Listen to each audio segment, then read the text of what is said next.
Chers compatriotes, chers militants de la démocratie, en ce jour commémoratif du 34e anniversaire du soulèvement populaire du 5 octobre 1990, journée de la jeunesse togolaise, nous voudrions avant toute chose, au nom du mouvement patriotique du 5 octobre, mot 5, nous acquitter d'un devoir mémoriel, celui de nous incliner pieusement devant la mémoire de nos martyrs qui ont su mêler héroïquement le nom du Togo à leur sang.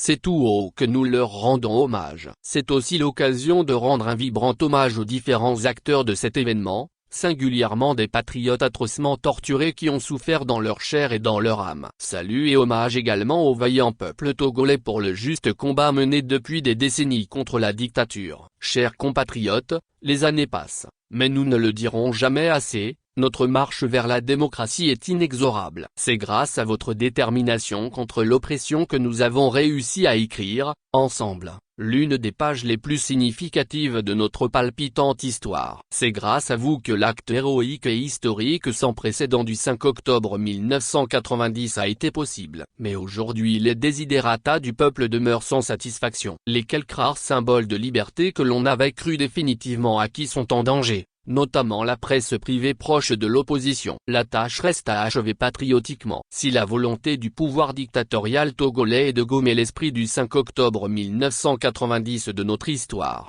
notre devoir est d'inscrire cette date au fronton de la République. Chers compatriotes, chers militants, la révolte populaire du 5 octobre à travers le procès Logo-Doglo n'est pas une simple agitation de désœuvrés venus du Ghana, comme le pouvoir Gnassingbé a voulu alors avec beaucoup de fébrilité le faire croire. Elle reste l'expression d'un ras-le-bol à jamais gravé dans la mémoire collective du peuple togolais et demeure le cri de détresse le plus audible de notre incompressible volonté de démocratie et de justice sociale. Cette mémorable date du 5 octobre 1990 a, en effet, suscité d'immenses espoirs et remis à l'ordre du jour les rêves de liberté et de grandeur des pères fondateurs qui ont posé admirablement les fondements de notre République.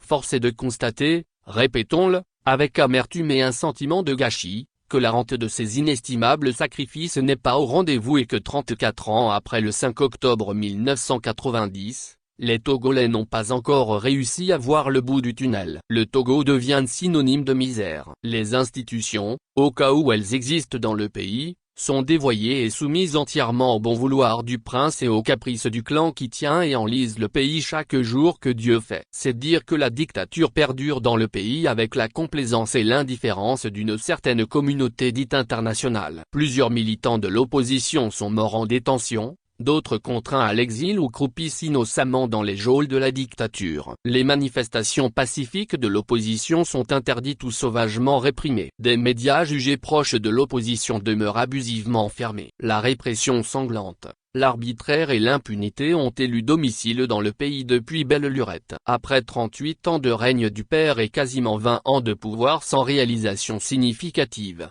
plongeant le pays dans un délitement structurel continu, le régime militaro-civil s'est mis en quête d'un pouvoir ad vitam aeternam, abolissant la loi fondamentale d'octobre 1992 votée à plus de 90% par le peuple togolais, qui tente de remplacer par une constitution de briques et de brocs abusivement appelée régime parlementaire. Et pour couronner cette politique d'inimitié et de brutalité, sans crainte du discrédit international, le régime se donne tous les moyens, y compris surtout celui d'envoyer des nervis, à une réunion non interdite, tabasser un député sénégalais de la CEDEAO et une élue togolaise d'opposition au Parlement national. Le Togo glisse inexorablement sur un terrain largement déclinant. Cependant, les vicissitudes du moment ne sauraient éteindre la flamme du 5 octobre qui certes peut baisser momentanément d'intensité. Le soulèvement populaire du 5 octobre 1990 s'inscrit dans un processus irréversible. Quelles que soient les déceptions de l'heure, la lutte pour la libération du Togo doit continuer. Nous n'aurons de cesse de le redire,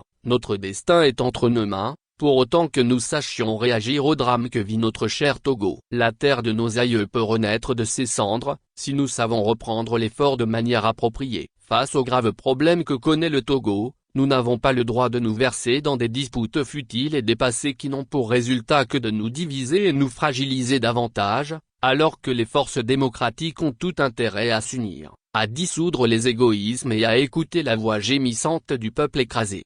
C'est un appel à l'adresse de tous les Togolais, aussi bien de l'intérieur du pays que de la diaspora. Une diaspora éclairée par la charge des responsabilités qui se doivent d'être les siennes. Nous n'avons pas la prétention de donner des leçons, même lorsque la taille des défis nous ramène constamment au rappel du bon code de conduite qui doit prévaloir parmi les membres de la diaspora qui sont appelés à un rôle autrement plus constructif que la culture des divisions. Loin également des sirènes du tribalisme, de la haine et de l'exclusion. Une diaspora qui a à cœur ses responsabilités et celle qui sait observer et acquérir le savoir-faire des pays hôtes pour le mettre au service, tôt ou tard, de la mère patrie. Elle est celle solidaire, mieux organisée et mieux structurée qui prend conscience de son devoir à l'égard de son peuple, car celui-ci attend légitimement quelque chose de positif de sa diaspora.